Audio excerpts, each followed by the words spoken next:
Now that we've learned about phrases and clauses, we're going to look at how they go together to make different types of sentences. And that's where the magic begins, where we mix clauses together. And we're going to talk about 4 different types of sentences. I'm going to go through them quickly here, and then we'll go into an explanation of each and look at some examples. A simple sentence is the most basic form of a sentence. It expresses one idea. It's made up of one independent clause. When you put 2 independent clauses together, just like 2 elements in science, like 2 words, you end up with a compound word. We can also have a compound sentence. When we combine an independent clause, which is a clause that expresses a complete thought, with at least one dependent clause, which is one of those clauses that starts with an awubis, then we have a complex sentence. And I say at least one dependent clause because you could add, just like prepositional phrases, you can add as many as you want. You could do the same thing with complex sentences and dependent clauses. And then the last one is a compound complex, and it's really a combination of both of these. You have a compound sentence, so you have 2 independent clauses joined with at least one dependent clause. So let's take a look at them a little bit more in depth. A simple sentence is one independent clause. When we say a simple sentence, or one independent clause, you could add as many phrases as you want to that one clause, and it's still a simple sentence. I could put a prepositional phrase at the beginning. I could add an infinitive and an appositive, and it's still going to be a simple sentence because it has one main subject and one main verb to make that clause. So some examples. Mrs. Culleton hates spiders. Simple sentence. It's got one subject, Mrs. Culleton, and it's got one verb. What does Mrs. Culleton do? She hates. Do we see any phrases in this sentence? I see one word left, so I know a word isn't a phrase.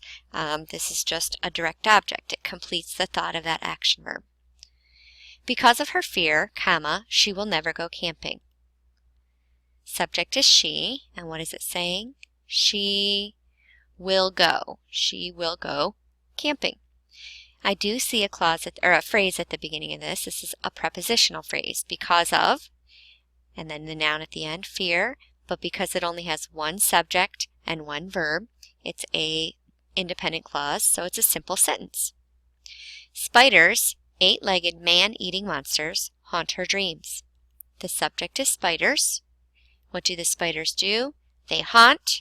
One subject, one verb, so I have an independent clause. I could add an appositive in the middle. I could add a prepositional phrase at the beginning. I could add an infinitive at the end. But because it only has one subject and one main verb to express that thought, it's an independent clause.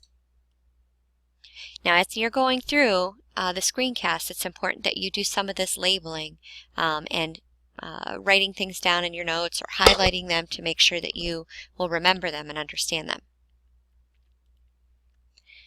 A compound sentence is 2 independent clauses, so we're looking for 2 clauses that express 2 different thoughts. That means we're going to have 2 subjects and 2 verbs. We can join those 2 independent clauses in 2 different ways. One way is with a semicolon. We put a semicolon between the 2 sentences, the 2 clauses, and we have a compound. We could also use a comma in one of our fanboys, for, and, nor, but, or, yet, so. So let's take a look at a sentence. Mrs. Culleton hates spiders, and she will scream at the sight of one. The first part of that sentence has a subject, Mrs. Culleton, and a verb, hates. She hates spiders. The next sentence says she will scream at the sight of one. I have 2 complete sentences, 2 complete thoughts. I can join them together with a comma and one of my fanboys. I could rewrite that same sentence, and instead of using a comma fanboy, I'd use a semicolon. If I use a semicolon, one thing to note is that we don't capitalize the next word. This is not an end punctuation mark, it's an internal punctuation mark. Its purpose is to join 2 things together. not to end something. We also don't put a conjunction when we use a semicolon. The semicolon takes the place of both of those, the comma and the fanboy. Mrs. Culleton hates spiders. She will scream at the sight of one. Still two subjects and two verbs expressing two separate ideas, joined together into a compound sentence.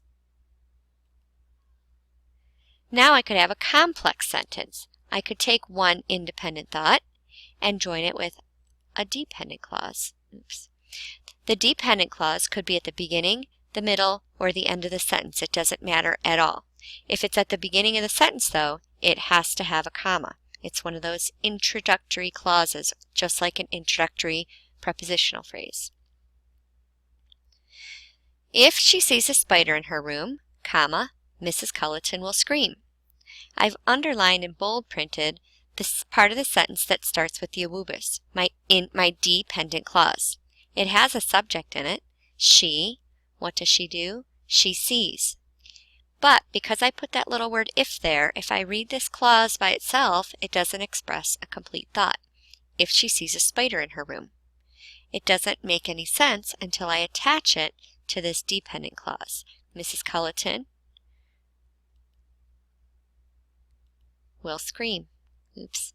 I can move that dependent clause to the middle of the sentence. Mrs. Culleton will, if she sees a spider in her room, scream.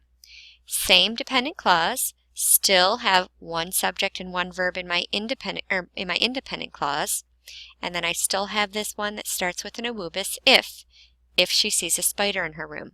I could also take that clause out, and the sentence would be fine. Mrs. Culleton will scream. The clause just adds a little bit more extra information to it. I could move that dependent clause to the end, and notice if it's at the end, I don't need a comma. Mrs. Culleton will scream if she sees a spider in her room. When you read it that way, you also notice that there's no pause to it, and because there's no pause, you don't need the comma. It's got a subject, Mrs. Culleton will scream as her verb, and then within that, a awubis phrase, or a awubis clause, if she sees a spider in her room, has a subject and its own verb. Now, for the compound complex. Using the same format, I'm going to underline that dependent clause, because she hates spiders. If I read that sentence by itself, it doesn't make much sense. Because she hates spiders, comma, the story of Arachne is her least favorite nature myth. This part of the sentence has a subject, the story, and a verb, is. So I have a dependent clause because I see the awubis. I have a complete thought, the story of Arachne is her least favorite nature myth.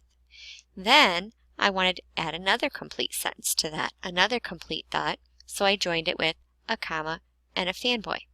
She doesn't read it aloud in class. Because she hates spiders, the story of Arachne is her least favorite nature myth, so she doesn't read it aloud in class. Compound complex sentences are going to add a lot of description to your writing. They're very important to look at as far as punctuation, but it's a great way to add some description to your writing. Here's another compound complex sentence, but instead of a comma fanboy, I did it with a semicolon. And again, notice that we don't need a capital letter and we don't need the fanboy. It's just a semicolon. Mrs. Culleton buys stock in Raid so that she never runs out. Because my dependent clause is at the end of the sentence, I don't need a comma. She really should get professional help.